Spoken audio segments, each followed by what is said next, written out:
welcome back to Reina Teachings. My name is Lori Camacho and I am the Trance Channel to a beautiful being named Reina. Together we help you to heal, grow, and expand your consciousness. And tonight is part 2 of a video I created about my near-death experiences. If you missed the first video, I will link it down below. It is linked down below, so you can go ahead and watch part 1 first and then come back to this video. But before I get started, I want to invite you to like and subscribe below, hit the bell to be notified of our future videos. It helps us to continue to make videos for you. And also head over to Instagram, and if you are an Instagram person, and follow us over there. I post things there that you will not find here on YouTube. Okay, so now part 2 of my near-death experience. I realized I left out a really big chunk of something in the first video. Hello, what was I thinking? Okay, so I'm going to backtrack just a little bit before I continue with the last thing that I was talking about. The first near-death experience I had 1 week before was during the DNC. So I talked about having a DNC, and I didn't even realize I left that part out. So during the DNC, when I was given the anesthesia, I was I didn't realize how far, this had gone. And the anesthesia, the second it hit me, I left my body. I left through my crown chakra, and I went up, up, up, up, up, so high into the sky.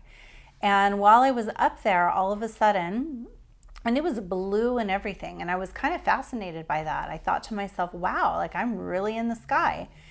And my husband is also a channel. A lot of people don't know that about him, but he is also a channel. He channels a being named Elijah. And while I was up there in the sky, Elijah was there, Reina was there, and the baby was there. And at the time, the baby had been calling himself Azrael.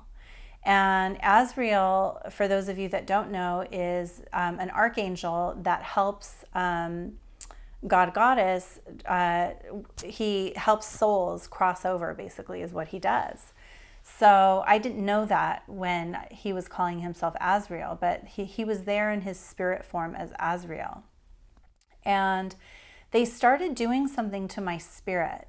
And they were explaining to me, again without words, that they were cleansing me so that I could be put back in my body for what was next, not realizing that I was going to end up in the hospital again a week later.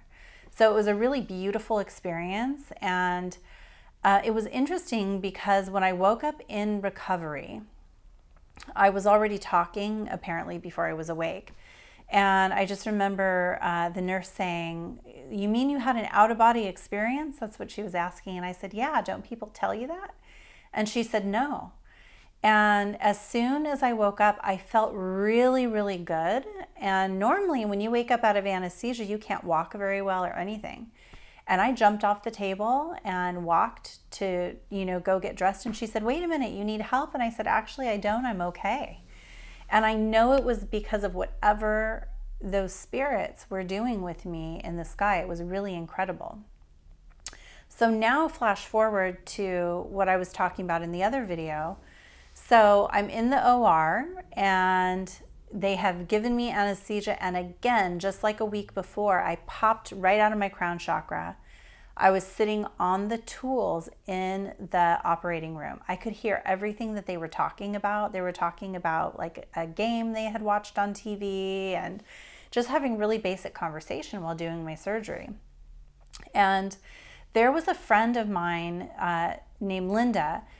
And Linda, I looked over and Linda was in the operating room with me, and it didn't seem strange or anything. And I looked at her and it was just normal, and she was just kind of sitting there off to the side with me. So I let her do that, and I kept switching back. The nurses were reaching through my spirit to grab the tools that I was sitting on in order to do the surgery on my body. And I would become focused and sort of interested in the surgery. Then I would kind of look around the room. But unlike the first 2 near-death experiences, I didn't leave the room or anything. I didn't go up into a spiritual place. I stayed right there near my body. And then all of a sudden, I had the most beautiful experience. My son came into the room. So, and I knew that this was the baby that I was losing basically. And he was 25 years old. He looked like me. He had blue eyes. He had dirty blonde hair, but he was 25 years old. And he just sat there with me too. And he said, I am going to come back, but it's not time yet. And I said, okay. And other than that, he was just present in the room. So I knew, and I had seen this baby before, but as a baby, I had seen him with dirty blonde hair, blue eyes. He's going to look like me and all of these things. So it was really neat to have him come to me like that. So just so you know, a surgery like this normally takes an hour or two. But because of how much I had bled internally, they were unable to see, and the surgery ended up being 5.5 hours long. When I came out, I had about 200 stitches inside, not including the outside stitches. And the doctor explained to my husband that she had to put a big tube on one side of me just to suck out all the blood that I had lost. They wanted to give me a blood transfusion. My husband felt he also follows his intuition, and he just didn't think it was a good idea. So we chose not to do that. And in hindsight, I'm actually really glad that we didn't do that, even though it was a little scary.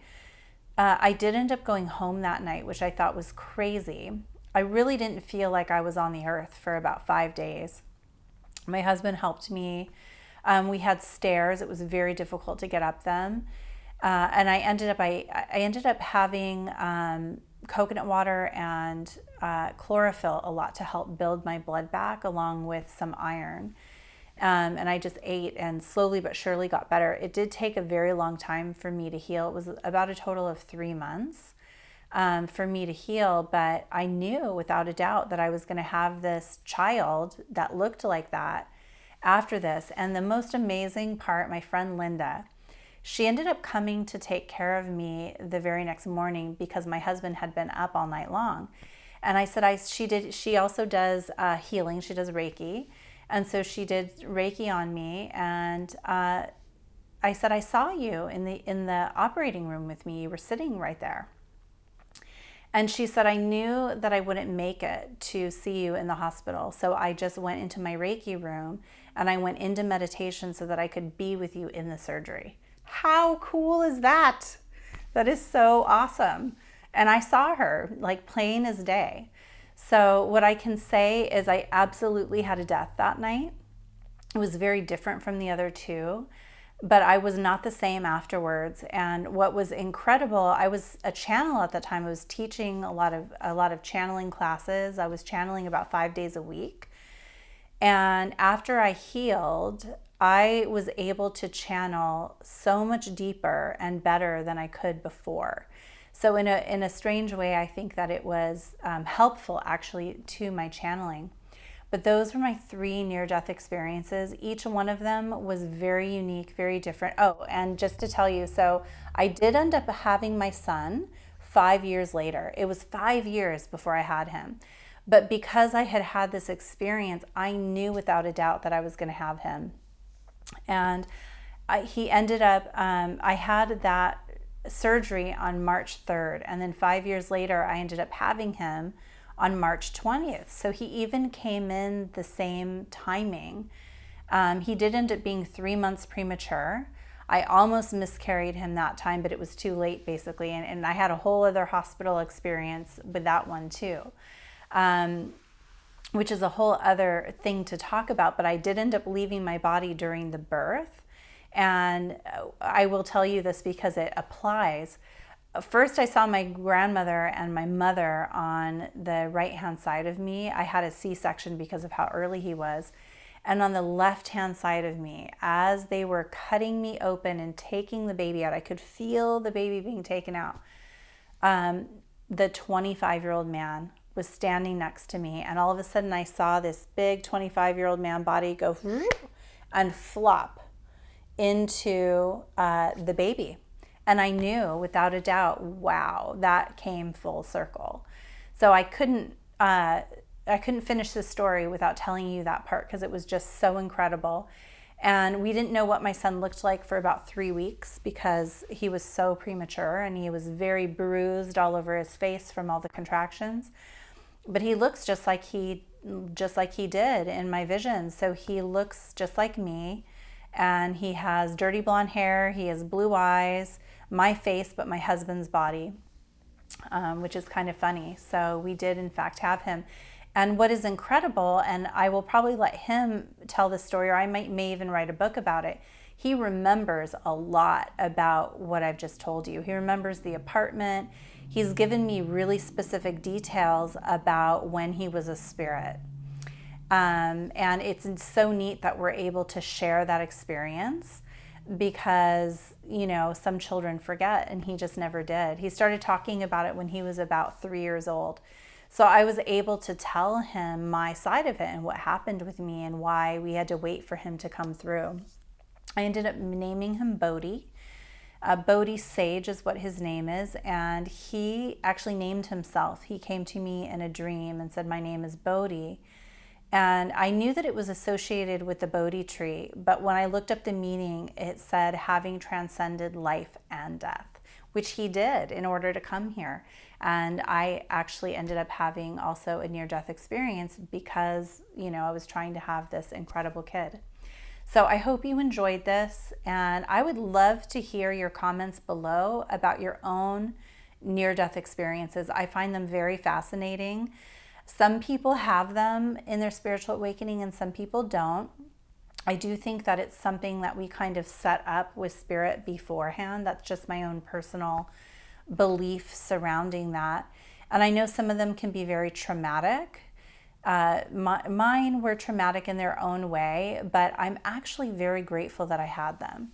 So there's nothing like it, and there's a growth and a, you know, just a furthering of my consciousness, really, I guess is a good way of putting it. My abilities also increased with each near-death experience, but that part I care less about. The consciousness development and the unbelievable but believable truth that, like, absolutely we move on after this life. I'll never question it again. So if you've had a near-death experience, I would love to hear from you. Pop your comments down below, and I will see you in the next video.